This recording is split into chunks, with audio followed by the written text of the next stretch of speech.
I stood there in my black dress, eyes still swollen from crying, while my husband's brother slammed his fist on the dining table and shouted loud enough for the whole room to hear. This house is mine now. Everything in it belongs to the Vargas family, not to her. The silence that followed was deafening. My name is Elena Vargas. I'm 34 years old. Just 3 days earlier, I had buried my husband Marcus, the man I had loved since we were 17. And now, at his own memorial service being held inside the only home we ever owned together, his younger brother Victor was already trying to steal it from me. Victor Vargas is 32. Always the charming one. Always the one with big plans and empty pockets. While Marcus worked steady construction jobs and came home every night to me, Victor bounced from scheme to scheme, borrowing money he never repaid, sweet-talking relatives, and disappearing when things got hard. Yet here he was, standing in our living room like he already owned the place, directing cousins where to put the flowers and telling my elderly aunt that he would handle the sale of the house once the paperwork was done. Before we continue with this video, please like, subscribe, and turn on the notification bell for updates. I couldn't speak. Grief had me frozen. This house wasn't just bricks and mortar. Marcus and I had bought it together right after our wedding. We painted every wall. We planted the lemon tree in the backyard the summer we found out we couldn't have children. Every corner held 12 years of our quiet, ordinary, beautiful life. And now Victor was claiming it all belonged to Vargas blood, as if my name on the deed and my heart in this home meant nothing. Some relatives shifted uncomfortably. Others nodded slowly, the old family pattern showing again, the belief that the youngest son deserved special treatment. Victor had always been their favorite. Marcus was the reliable one they took for granted. But something felt wrong. Victor was too confident, too prepared. He already had a real estate agent's card in his hand and kept glancing at the front door like movers were waiting outside. I wanted to scream. I wanted to tell him to get out. But the words wouldn't come. That's when the family notary, Mr. Delgado, a quiet 68-year-old man who had known Marcus since he was a boy, stood up slowly from his chair. Without saying a word, he reached into his worn leather briefcase and pulled out a thick manila envelope. Victor smirked. See? Even the paperwork knows who the real heir is. Mr. Delgado looked at him calmly, then turned his eyes to me. Actually, Victor, before anyone starts making claims, we need to read the document Marcus prepared 3 weeks before he died. My heart slammed against my ribs. What document? And why did Victor's smile suddenly look forced? Victor's smirk froze the second Mr. Delgado mentioned that document. He recovered quickly, though, laughing it off with that same oily charm he always used when cornered. Come on, old man. Marcus was on pain meds. He wasn't thinking straight. Everyone knows he wanted the house to stay in the family name. But I saw the flicker in his eyes, that tiny flash of panic. Let me take you back a little so you understand how we got here. Marcus and I met in high school. He was the quiet, steady boy who fixed my bike when it broke down. I was the shy girl who dreamed of teaching. We got married young, at 22, and built a simple life. He worked construction, I taught second grade. We weren't rich, but the house was paid off last year. Our biggest pride.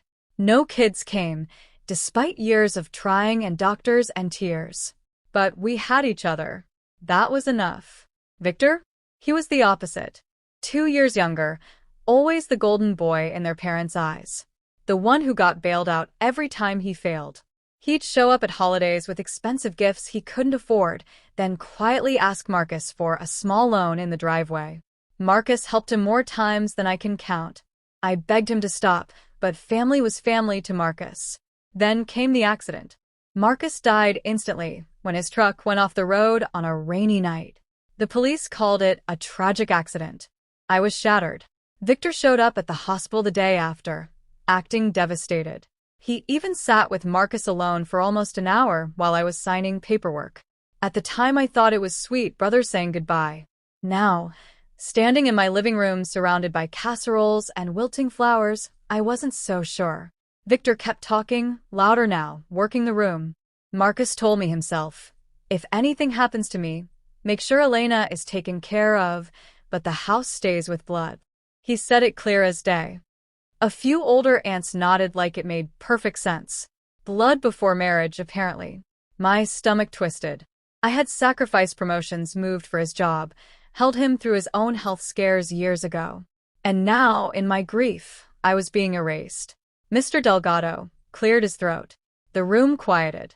He opened the envelope slowly, the sound of paper cutting through the tension like a knife. "Marcus updated everything 3 weeks ago," he said. "He created a revocable living trust. And he was very specific." Victor crossed his arms, still trying to look in control. "Let's hear it then. I've got nothing to hide." Mr. Delgado looked straight at him. "That's interesting, because Marcus left very clear instructions about what to do if you tried to claim this house." The entire room leaned in. And that's when Mr. Delgado pulled out the first set of papers, and my blood ran cold.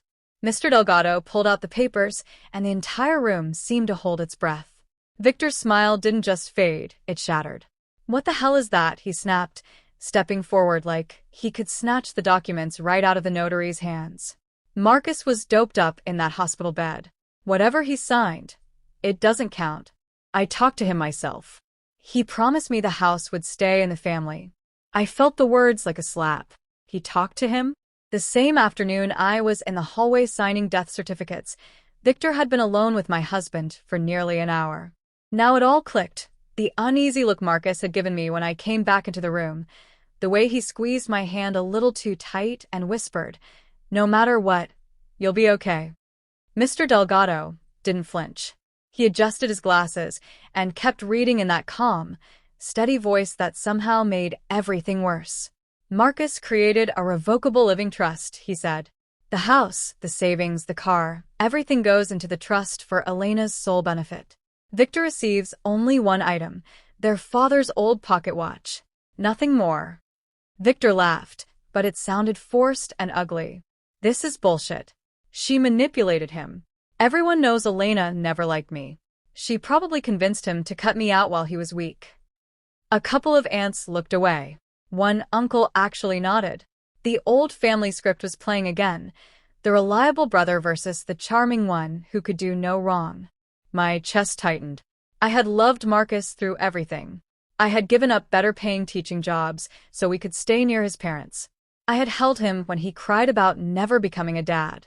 And now, in front of 20 relatives, I was being painted as the greedy outsider.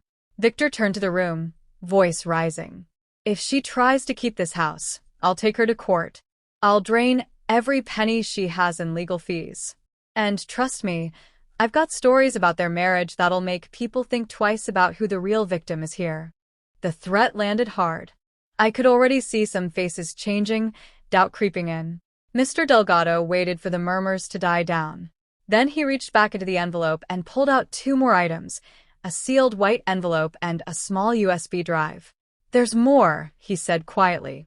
"Marcus left a private letter and a video. He recorded it 2 days before the accident. He specifically said it should only be played if Victor tried to claim the house." Victor's face went pale for half a second before the anger rushed back in. "Play it then," he barked. "I've got nothing to hide."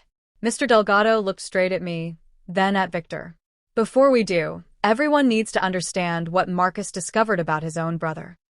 Mr. Delgado's words hung in the air like smoke. Everyone needs to understand what Marcus discovered about his own brother. Victor's face went from pale to purple in a heartbeat. "This is a setup. She's turning my own family against me." But no one was looking at him anymore. Every eye was on the small laptop Mr. Delgado had placed on the coffee table. He plugged in the USB drive. The screen lit up with Marcus's face, thin, pale, but his eyes sharp and steady, sitting up in that hospital bed just 2 days before the crash.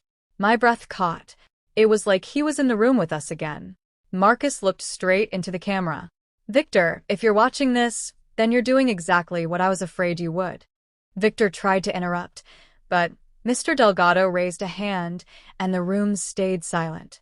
In the video, Marcus continued, voice calm but tired. "I know you came to my room that day and tried to get me to sign the house over to you. You thought the pain meds would make me foggy. You told me Elena couldn't handle it alone, and that the Vargas name needed to stay with blood.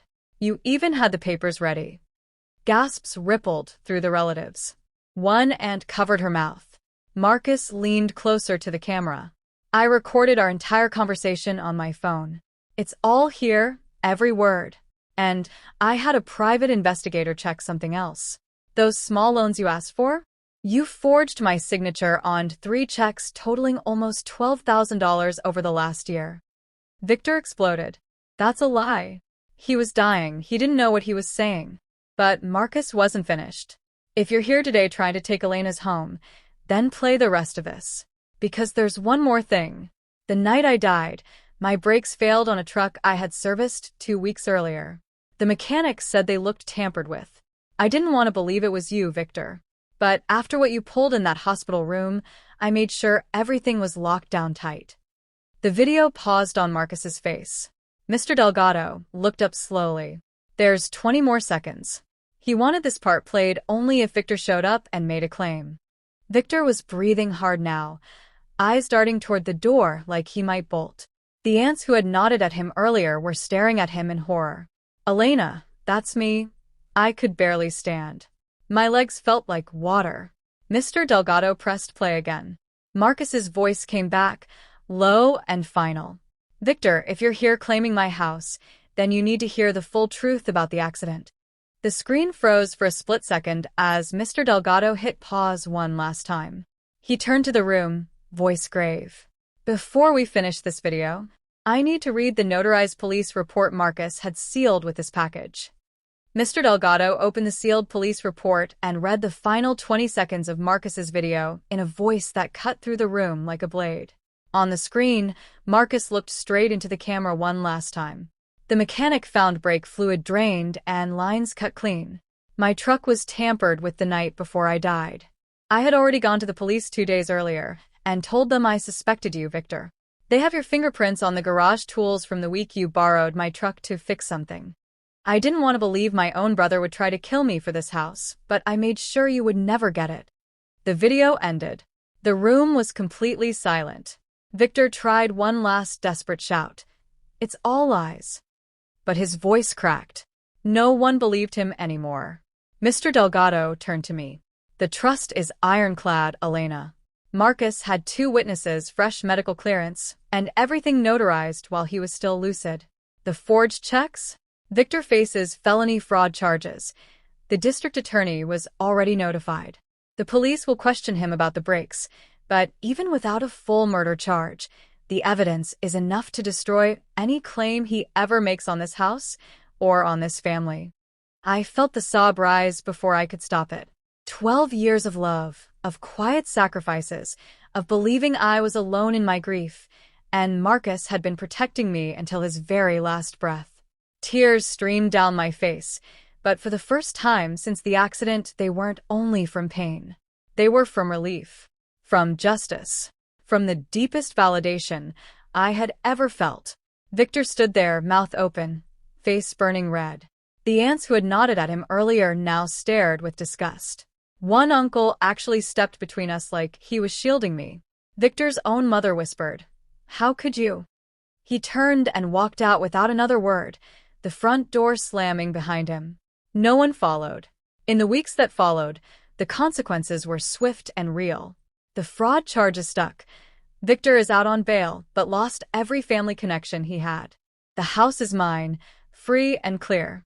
The savings stay with me. Even the old pocket watch Marcus left him, Victor never came back for it.